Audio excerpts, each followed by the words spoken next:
Good morning from Tegucigalpa, the capital of Honduras, here in Central America, a country which yesterday lived through what was described as one of the most important general elections in a generation. Good morning, my name's Alasdair Baverstock. I'm a CGTN correspondent here in Latin America, and we have been across this story for the channel throughout the entire process. And this morning it does appear that we do have a winner with more than 50% of the vote tallied. The opposition candidate Xiomara Castro does appear to have taken a victory. She has maintained a landslide lead over her ruling party rival since the very first set of preliminary results were announced. Those first set of preliminary results, just 16% of the total vote tallied, gave Xiomara 53% of the total vote, compared to 33% by the ruling party candidate. And it didn't take long for Hondurans here in the capital and indeed across the country to get out and celebrate last night. We were there present at the celebrations here in Tegucigalpa, and here is what we saw.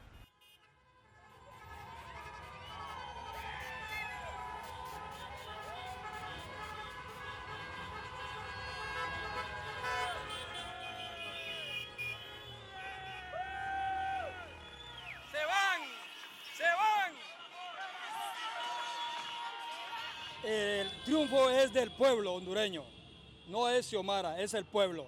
Xiomara, ella hizo una unidad con el pueblo, entonces estamos con ella.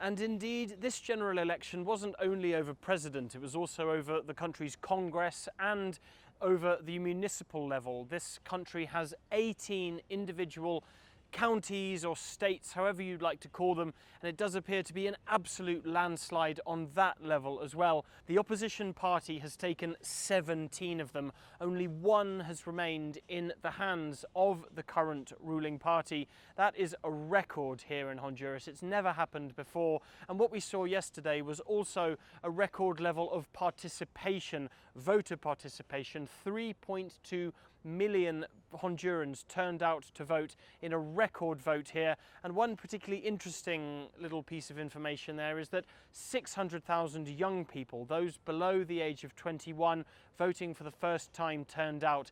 That was also a record during this general election.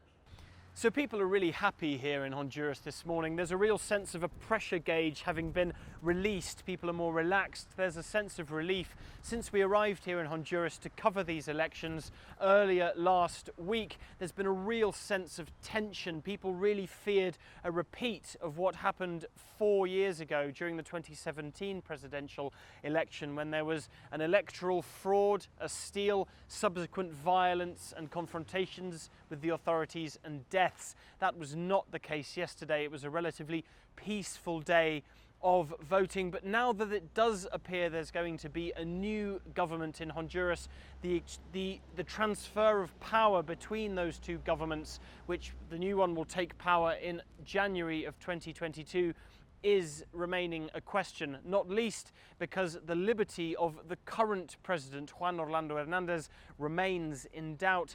US prosecutors have accused him of international drug trafficking and have said they will be seeking to indict him, extradite him from this country to face justice in the US, where he eventually may end up joining his own brother in US prison, his own brother currently serving a life sentence for international drug trafficking. He was convicted of that last year. So the transfer of power is going to be an issue here in Honduras, and we've spoken this morning to one of the country's top political analysts on exactly how. Mira, tiene que haber un proceso de transferencia realmente muy ordenado, y en eso se necesita voluntad política de parte de quienes ejercen el poder actualmente.